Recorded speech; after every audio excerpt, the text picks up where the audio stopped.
की तो आज कपिल भगवान ने देवहूति का स्वागत किया। देर से आई लेकिन सही जगह आई, सही ठिकाने आई। महाराज आज देवहूति ने भगवान के चरणों में महाराज प्रणाम किया और पूछा कि आपके पिताजी कह गए थे कि आप भगवान हैं, मुझे अच्छा अच्छा ज्ञान दो ताकि मेरा जो बाकी जीवन है, शेष जीवन है, वो अच्छी तरह व्यतीत हो। तो सज्जनों, भगवान ने कहा कि माँ, कपिल ने कहा माँ मैं आपको ज्ञान तो दूंगा, जरूर दूंगा, लेकिन पहले आपको गुरु बनाना पड़ेगा। बगैर गुरु के माँ ज्ञान पछता नहीं है, टिकता नहीं है। बोलिवा के बिहारी लाल की।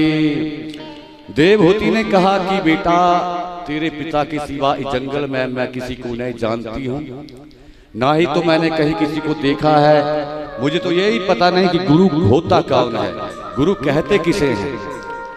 तो आज कपिल भगवान ने कहा माँ चिंता मत करो, मैं आपको गुरु की परिभाषा बताऊंगा, गुरु कौन होता है, गुरु कैसा होना चाहिए। फिर आपको जहां भी कोई ऐसा गुरु मिले आप जल्दी जल्दी से गुरु धारण कर लो। बोली बांके बिहारी लाल की, राधा रानी सरकार की। तो आज कपिल भगवान ने माँ देवहूति से कहा कि देखिए पहले नंबर पर जो गुरु है वो ब्राह्मण होना चाहिए। पहले नंबर पर हम फेल हो जाते हैं। गुरु जो है वो बोलो ब्राह्मण होना चाहिए। फिर उसके बाद गुरु वैष्णव होना चाहिए, मतलब गुरु भगवान में श्रद्धा रखने वाला, गुरु भगवान को पूजन करने वाला, चरणों में प्रेम करने वाला होना चाहिए, विष्णु की पूजा करने वाला होना चाहिए, वैष्णव होना चाहिए। फिर गुरु ब्रह्मनिष्ठ होना चाहिए, गुरु माया निष्ठ होना चाहिए। माया निष्ठ मतलब कि किसी गरीब को देख करके कह दे कि गुरु अंदर पूजा कर रहे हैं, पाठ कर रहे हैं, और कोई करोड़पति आ जाए तो गुरु जी से मिल ले, तो माया निष्ठ होना चाहिए। फिर गुरु त्यागी होना चाहिए, गुरु के अंदर लालच नहीं होना चाहिए। फिर गुरु परोपकारी होना चाहिए, गुरु के अंदर दया भाव भी होना चाहिए, दूसरों के लिए परोपकार की भावना होनी चाहिए। फिर कहा कि गुरु संवादी होना चाहिए।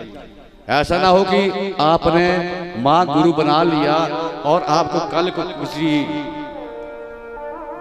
बात के लिए गुरु से कोई समाधान लेना हो और आपकी बात गुरु से ना हो पाए, तो आमने सामने बैठने वाला गुरु भी होना चाहिए। जब कोई समस्या आ जाए तो हम उससे कुछ पूछ सके, निवारण कर सके अपनी बात का। तो गुरु फौलादी होना चाहिए। फिर गुरु सहनशील होना चाहिए। इस तत्व के ऊपर आज कपिल भगवान जिस ब्राह्मण को गुरु पद के ऊपर आसीन कर रहे हैं, तो कहा कि इसमें इस स्थिति में जाने के बाद, इस औहदे के ऊपर बैठने के बाद अनेकों अनेक शिष्य आलोचनाएं भी करते हैं, भला बुरा भी गुरु को कहते हैं, तो गुरु सहनशील भी होना चाहिए, उन सब की बातों को वो सहन कर ले। तो गुरु निष्ठा रहित तो होना चाहिए, और जो वाणी से उपदेश दे ऐसा गुरु भी नहीं होना चाहिए कि दूसरों को कहे कि आप पूजा करो, पाठ करो, जप करो, हवन करो, यज्ञ करो, और अंदर पूरा दिन टीवी देखता रहे। जब कोई आवे तो महाराज नोटों को देख करके प्रसाद देवे, कोई गरीब आ जाए तो गुरु जी भक्ति में बैठे हैं, ऐसा गुरु भी नहीं होना चाहिए। ऐसे ऐसे कुछ उपदेश आज कपिल भगवान ने अपनी माता को दिए।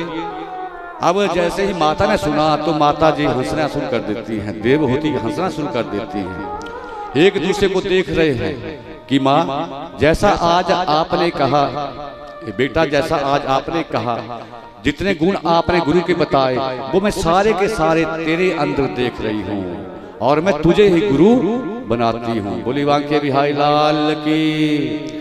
तो आज कपिल भगवान देवहूति के माँ के गुरु बने, और महाराज अब इन्होंने नवदा भक्ति का ज्ञान दिया, 9 प्रकार की भक्तियों का ज्ञान दिया।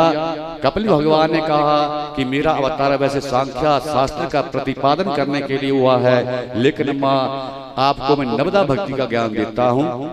9 प्रकार की भक्तियों में पहली 3 भक्तियां मुख्य हैं।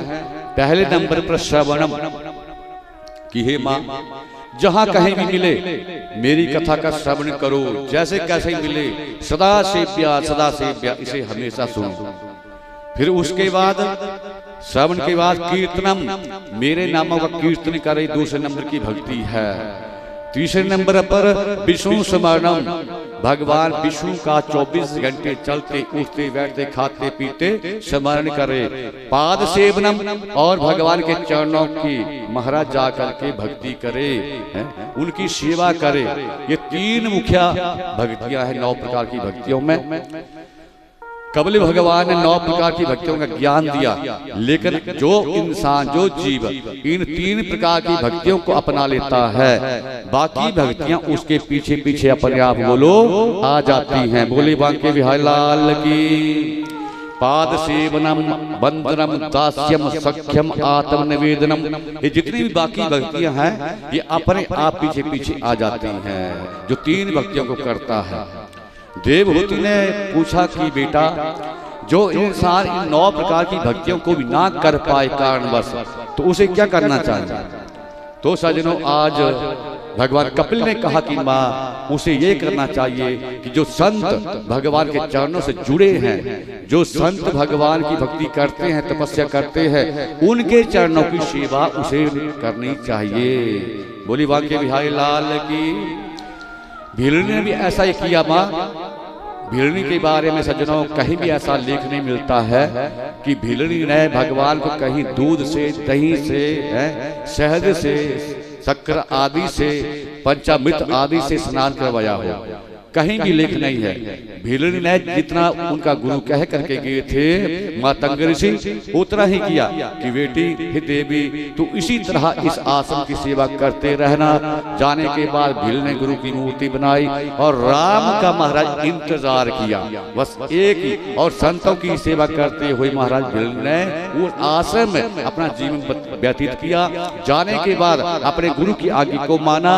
भगवान स्वयं राम चल करके उनकी कुटिया में आए, भीलनी को कहीं भी जाना नहीं पड़ा। बोली बांके बिहारी लाल की। राधा रानी सरकार की।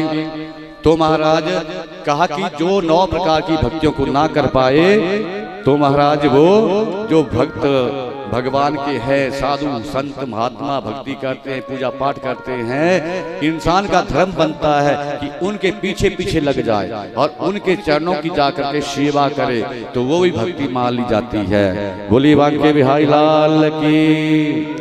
तो महाराज इस तरह आज कपिल भगवान ने माँ देवहूति को ये गुरु ज्ञान दिया, 90 प्रकार की भक्ति का ज्ञान दिया। इसके बाद देवहूति ने महाराज बिंदु सागर में जा करके इतनी भक्ति की, इतनी तपस्या की, भगवान के नाम को महाराज रात दिन जपने लगी। और महाराज जपते जपते जपते जपते तपस्या करते करते उनका सिर जो था वो उस तप के कारण, उस भक्ति के कारण पिघल गया। आंसू बहाते बहाते रोते रोते महाराज आप विचार करना कि कितने आंसू उसने बहाए। महाराज की एक नदी बन गई, गुजरात के अंदर शुभगा नदी के रूप में बहती है। बोली बांके बिहारी लाल की, सच्चे दरबार की। तो इस तरह सज्जनों आज ये कर्दम देवहूति का प्रसंग सुखदेव मुनि राजा परीक्षित को कहते हैं। अब इसके आगे अगली कथा महाराज सुखदेव कहते हैं कि उतानपाद की बड़ी रानी का नाम